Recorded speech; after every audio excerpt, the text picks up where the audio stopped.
Paris, August 1922. Body, essence and personality. When a man is born, 3 separate machines are born with him which continue to form till his death. These machines have nothing in common with one another. They are our body, our essence and our personality. Their formation does not depend on us in any way.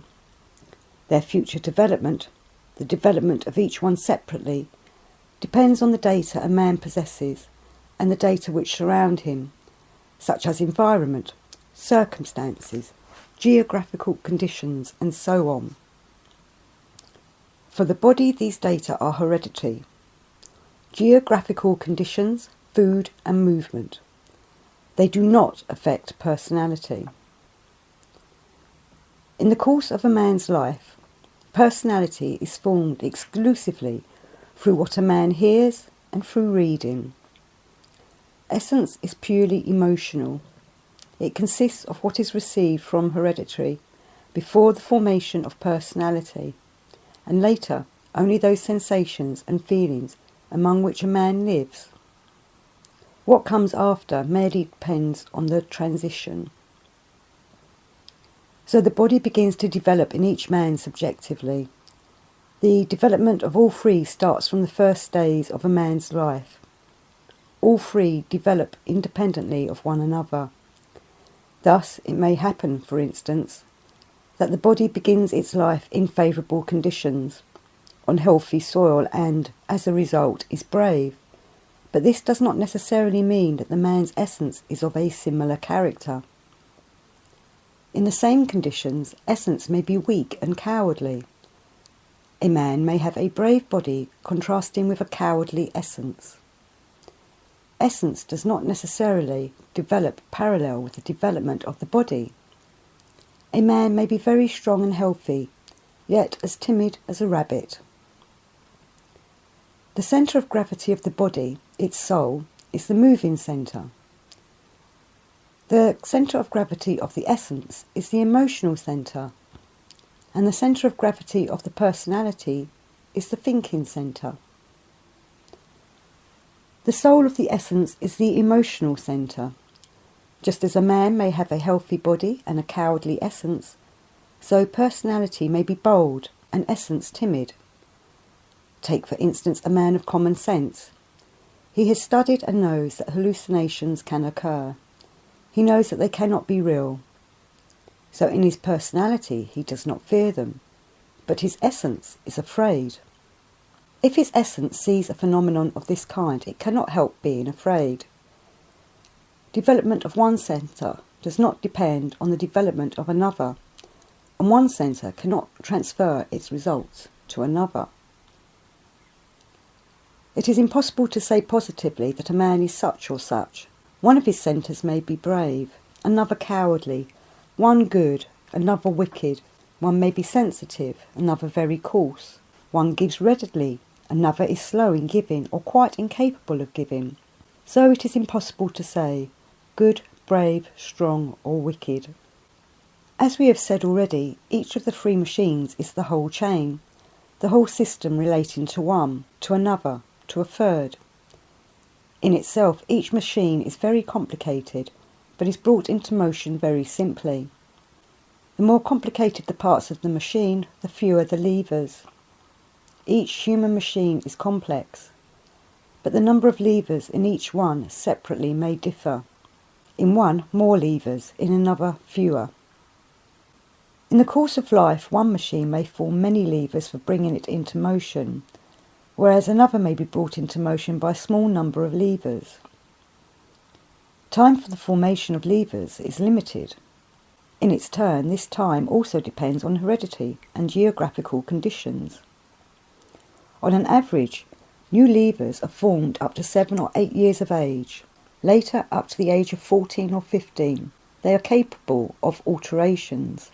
But after 16 or 17 years of age, levers are neither formed nor altered. So later in life, all those levers act which have been already formed. This is how things are in ordinary normal life, no matter how much a man may be puffing and blowing. This is true even as regards man's capacity to learn. New things can be learned only up to the age of 17. What can be learned later is only learning in quotation marks, that is, merely a reshuffling of the old. At first this may seem difficult to understand. Each individual man with his levers depends on his hereditary and the place, social circle and circumstances in which he was born and grew up. The workings of all three centres or souls are similar. Their construction is different, but their manifestation is the same. The first movements are recorded. Records of the movements of the body are purely subjective. This recording is like that of a phonograph disc. At first, up to 3 months, it is very sensitive. Then, after 4 months, it becomes less sensitive. After a year, still weaker. At first, even the sound of breathing can be heard. A week later, one can hear nothing below a low-voiced conversation. It is the same with the human brain. At first it is very receptive and every new movement is recorded. As a final result, one man may have many postures, another only a few. For instance, one man may have acquired 55 postures, while the possibility of recording them lasted, while another man, living in the same conditions, may have obtained 250. These levers, these postures, are formed in each centre according to the same laws, and remain there for the rest of a man's life. The difference among these postures is only in the way they are recorded. Take, for instance, postures of the moving centre. Up to a certain time, postures become formed in every man. Then they stop being formed, but those that are formed remain till his death. Their number is limited, so whatever a man may be doing, he will use these same postures. If he wishes to play one or another role, he will use a combination of postures he already has, for he will never have any others.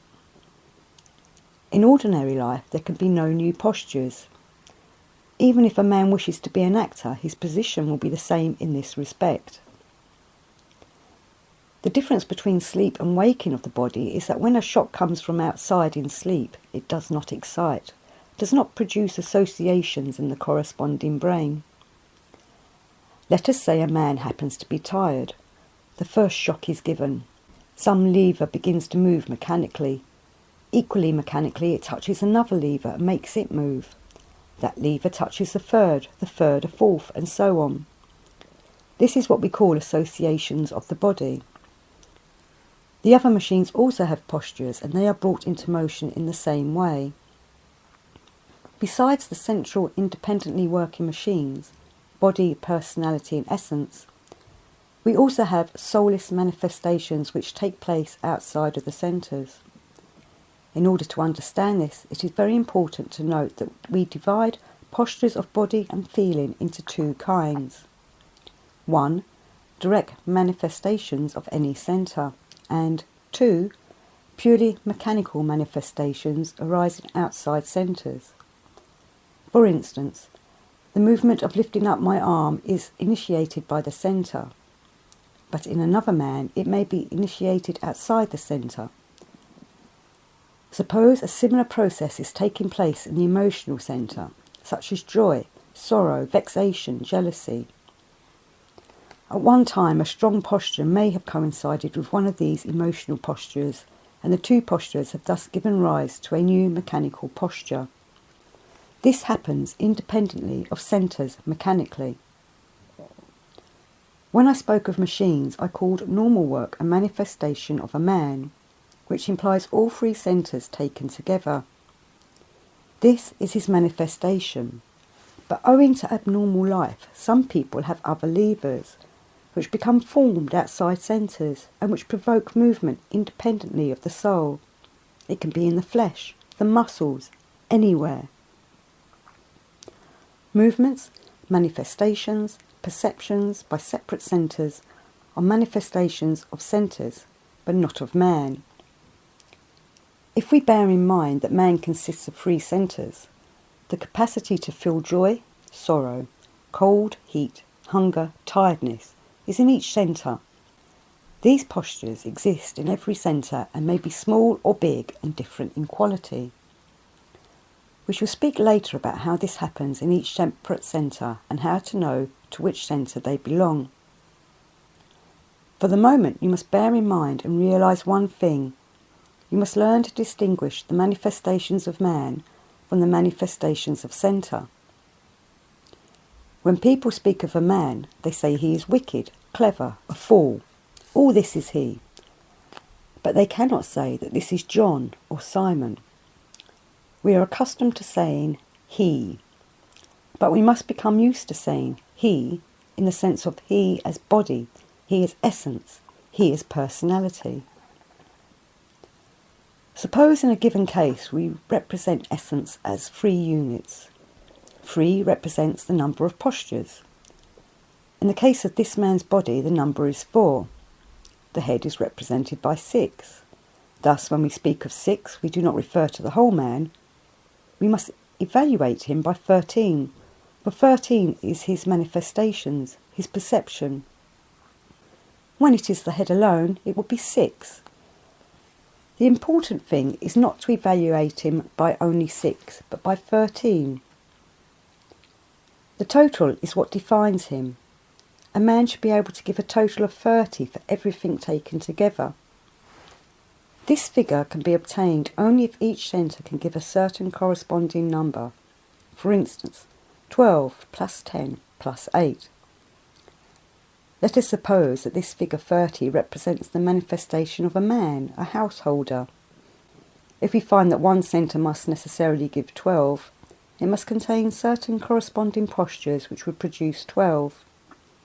If one unit is missing, and it gives only 11, 30 cannot be obtained. If there is a total of only 29, it is not a man. If we call a man 1 whose sum total is 30. When we spoke about centres and a harmonious development of centres, we meant that in order to become such a man, to be able to produce what we were speaking about, the following is necessary. At the very beginning we said that our centres are formed independently of one another and have nothing in common with each other. But there should be a correlation between them, because the sum total of manifestations can be obtained only from the 3 together, and not from only one. If 30 is correctly a true manifestation of man, and this 30 is produced by 3 centres in a corresponding correlation, then it is imperative that the centres should be in this correlation.